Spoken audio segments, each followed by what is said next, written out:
Oh, yeah. My God. Wow.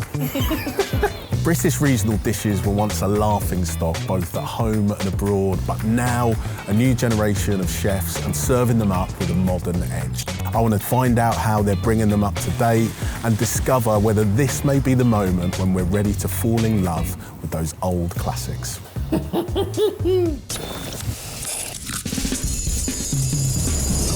I'm Jimi Famurewa, a restaurant critic and food journalist. Throughout this series, each episode features obsessive chefs and creators turning digital hype into real-world success.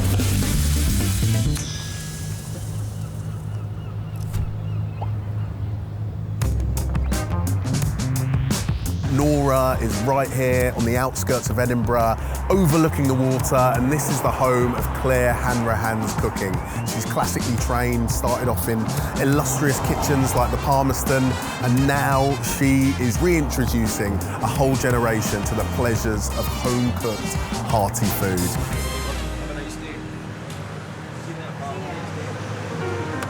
So Claire, here we are in Norah, your cafe restaurant. Tell me a little bit about the journey that leads to you opening it. I worked in a few kitchens in Ireland and then ended up moving to Edinburgh.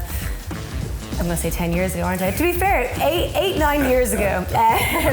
Just kept moving through great restaurants in Edinburgh and then really found my feet. When did you first have the vision of a business that looked like this and played on nostalgia in a really interesting way? I've always been inspired by family. We would go to my granny's, it would just feel like warm hospitality. It's like as soon as you go in, do you want a cup of tea? Are you hungry? And we want to do the same thing here. So when we were thinking about opening a place, I think within 5 minutes, I was like, I think we need to name it after my granny, Norah.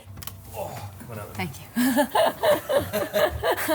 They keep me down there. What do you think it is that's got people flipping out over nostalgic Scottish, Irish plates of food? Yeah, the familiarity of it, and people know what to expect, so they feel confident in ordering it. So yes, you can have it at home, but you're just having a nicer version. So you make our own black pudding, which can be a 2-day or a 3-day process, depending on if I've remembered to soak the oats or not. We're just putting it in the loaf tin and just carving it up. And we get the peas in their pods, loads of garlic, olive oil, on your own peas, it's almost childlike. Extra little acidity, we've got some lemon. Wow. Oh my God, the black pudding is peppery, fatty. The peas have that kind of springtime freshness. It's taking really simple things and reminding us just how good they can be.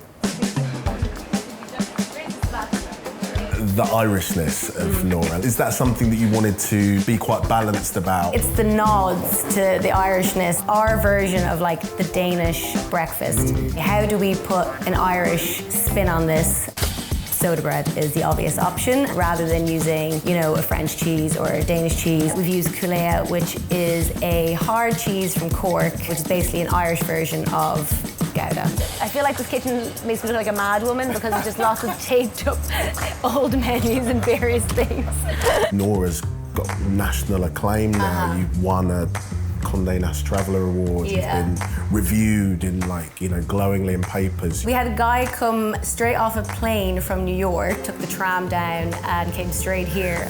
And we were just like, what? Your egg, sausage and chips plate has somehow got people getting on planes to try them. The sausages we get from our friends at Castlegame. They make them specifically for us. So if we want more onion in there, they'll put more onion. Or if we want more fat content, they'll do that.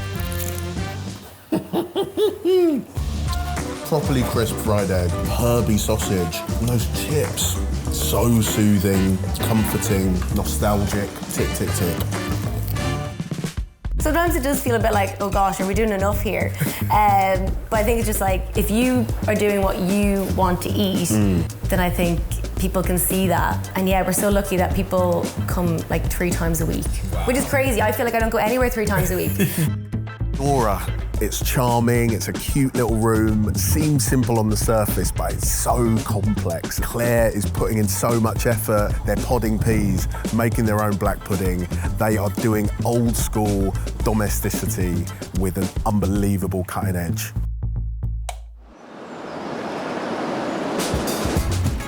We're here in Peckham, southeast London, outside Bara. a modern Welsh cafe from Zoe and Cecily that's taking nostalgic dishes like Bara, Braised, Swansea Breakfast with cockles and lava bread and a Caerphilly Cheesesteak and turning them into internet gold. Where does it all start for both of you in terms of like getting passionate about cooking? I very stubbornly decided I was going to be a vegetarian when I was about 12, and then my mum was like, Simpson move. She was like, if you do that, you're going to have to cook for yourself. Oh, wow. We had this idea to open somewhere, and Cissy was doing this amazing supper club for London Wales Week. I was really keen to just showcase the amazing food that is in Wales that doesn't maybe get as good PR as the rest of the country. What was the average reaction when you were like, we're going to open a Welsh-themed cafe? You know when you're like telling someone something and you can see them go real blank, and then when it opened, everyone was like, I get it. I get it. And the Caerphilly Cheesesteak, they don't give out Michelin stars for puns, but I feel like that absolutely is worth one. And that's for 4 or 5 people? Just for one small child, actually. Oh my God. We did a kind of skit where we were trying to introduce the Caerphilly cheesesteak to the world. So we did a Pulp Fiction spoof, kind of Royale with cheese kind of thing. You don't call it a Philly cheesesteak? No. And it was all very ridiculous. And then after that, we were on BBC News, so it was like two very different worlds that kind of collided.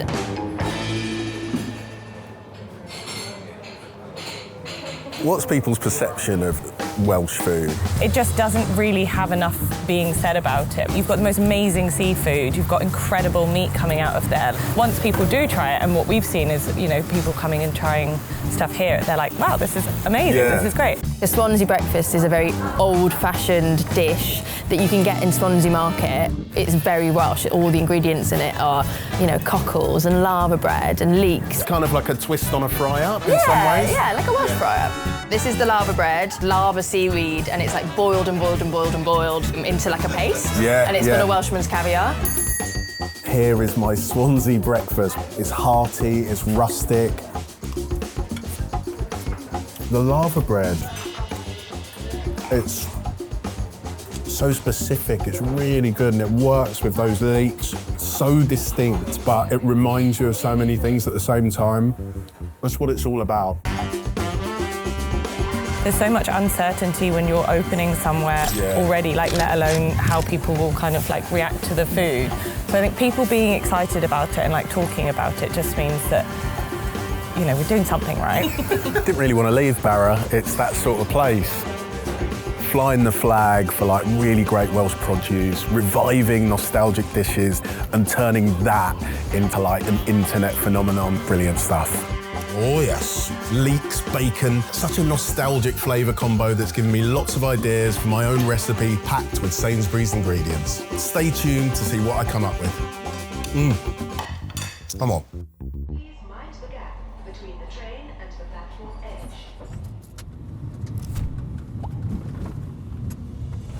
Everyone craves the comfort of their grandmother's cooking.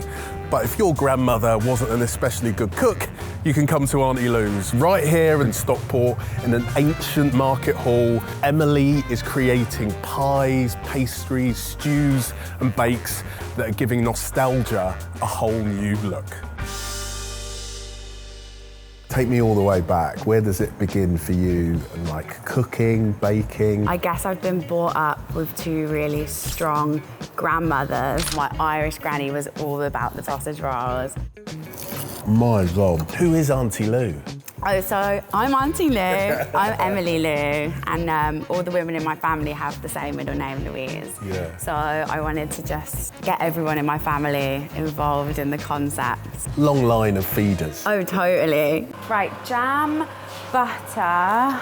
This is my granny's scone recipe. Wow, Yeah. that's so cool. Your butter has to be really, really cold. As cold as everything can be is how puffy and delicious your pastry is going to be. Salt, sugar, milk. The rougher the better. And I'm just going to put an egg wash on them and then put them in the oven.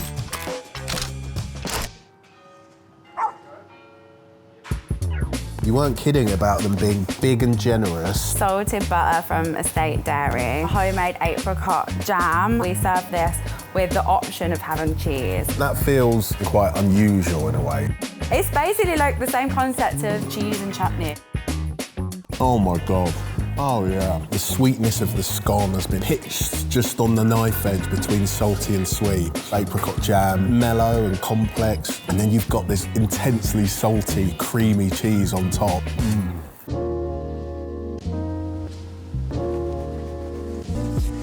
My great-granddad had a butcher's in Derry. My great-granny started making pies for the shop. They got so busy, she was literally like inundated. I just have this really beautiful feeling of my ancestors being there in my hands, doing the exact same thing.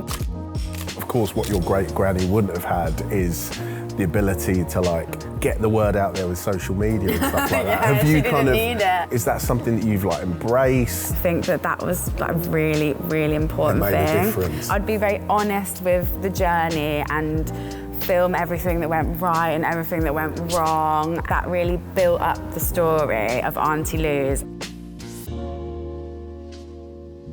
This is what I think we mean when we say new British nostalgia. You've got an Ulster fry there, white pudding, potato bread, bacon, egg, roast chicken focaccia with crispy chicken skin. It does feel like there is this kind of movement of new British nostalgia. Why do you think it struck a chord with people? That feeling of going to your grandma's house, having food made for you, it's like this feeling that you just can't explain. I'm just trying my best to mimic here. Emily, through Auntie Lou's, has taken things that are really personal to her, her memories of her grannies making these dishes. She's taken that really intensely personal nostalgia and she's turning it into something universal. And I think that is what has got it connecting with so many people.